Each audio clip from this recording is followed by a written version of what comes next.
So today I'm going to talk about stereochemistry. Now specifically in stereochemistry I'm going to touch upon topics of enantiomers, stereoisomers, and conformational isomers. So structure of molecules specifically.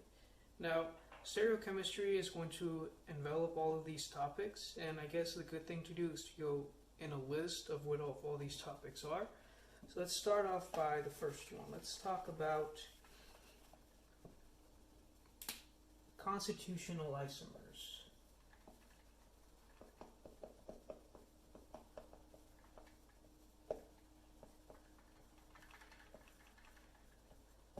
Now what this means, a constitutional isomer, means that it's two different molecules, two different molecules.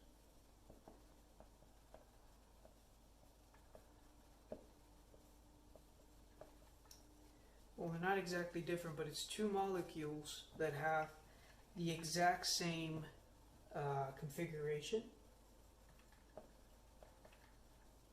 They have the same structure.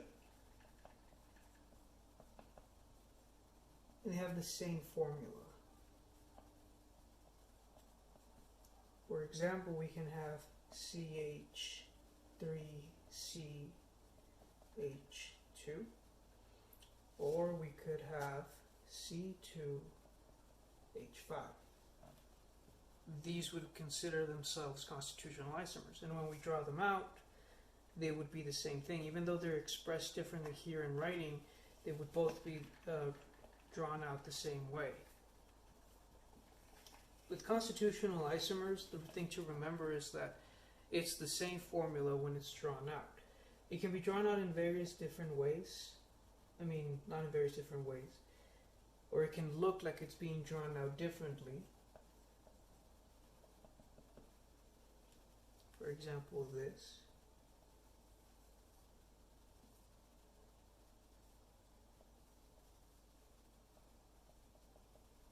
Oh wait, that's the same one.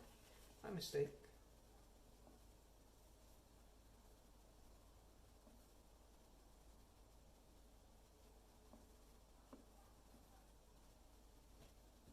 This would be dashed. So if I were to rotate this molecule like that, it would be the same thing.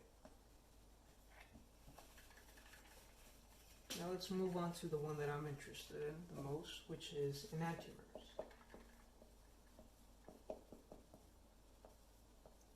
The thing about enantiomers is that we need to understand two different things. We need to know what are chiral centers and superimposable.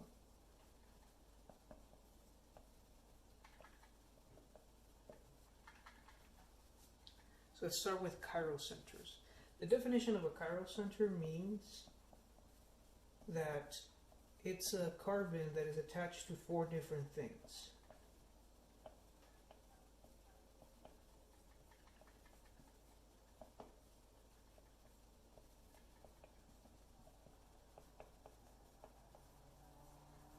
For example, this right here. This would be a chiral center. This is my carbon in the middle, in black, and is attached to four different elements. Chlorine, oxygen, hydrogen, and sulfur are the ones that I have here. Now, this carbon right here is considered to be a chiral center. It's attached to four different things, but it doesn't have to be just one specific element. It could be various different things. As long as it's four different things, more than likely what we've been seeing or what you will have in your notebooks. Let's say we have this right here. Let's say an OH, and let's say that this is a hydrogen.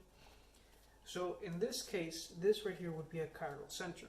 It's attached to two different here, one methyl group and one ethyl group, and then it's attached to an alcohol and a hydrogen. So those are four different things, making this a chiral center. Chiral centers can be easy to spot. Sometimes it can be a little bit tricky. It can be a really big molecule. Let's say, for example, I don't know, I'm just making this up.